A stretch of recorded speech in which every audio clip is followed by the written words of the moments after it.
An almost accidental shift to 18cm rows from 23cm rows has delivered fewer weeds, better germination and increased production on Bob Preston's Mingenew farm. Mr Preston had been battling an increasing ryegrass problem when he purchased a neighbour's seeding machine, which happened to be set for 18cm or 7-inch rows. The following year he bought a 23cm or 9-inch seeder and used both machines at sowing with unexpected results. The difference between those two machines was astronomical when it came to crop competition, the amount of ryegrass that was in it. I don't think we would have achieved what we've achieved over time if we were still on a wide row spacing. It just wouldn't have happened. It's really probably been the key catalyst to winding the clock back from where we were, which was a huge problem.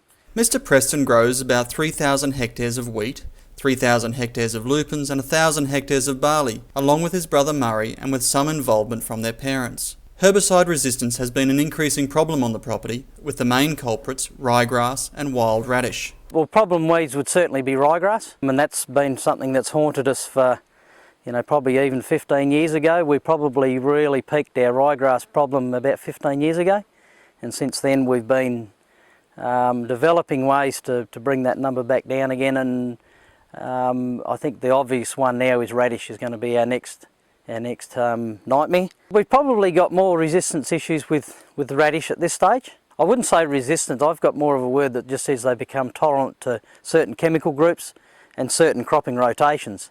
So, when we were growing a lupin wheat rotation for over 40 years, we ended up with a weed rotation. And that was where our weed problem was coming from, not really from a resistance point of view.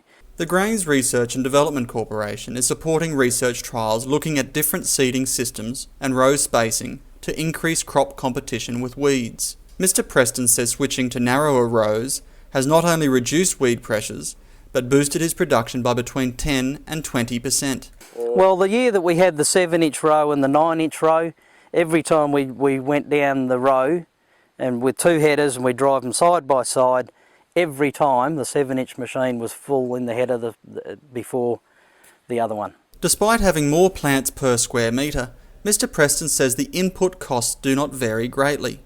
He places the same base load of fertiliser regardless of the row spacing, adding 80 kilograms of MAP and 25 kilograms of malleable potash per hectare to his cereals. However, Mr Preston says the shift to 18cm rows has presented new management challenges for his preferred varieties, including how to handle the increased stubble loads. We have seeded some paddocks at 45 degrees.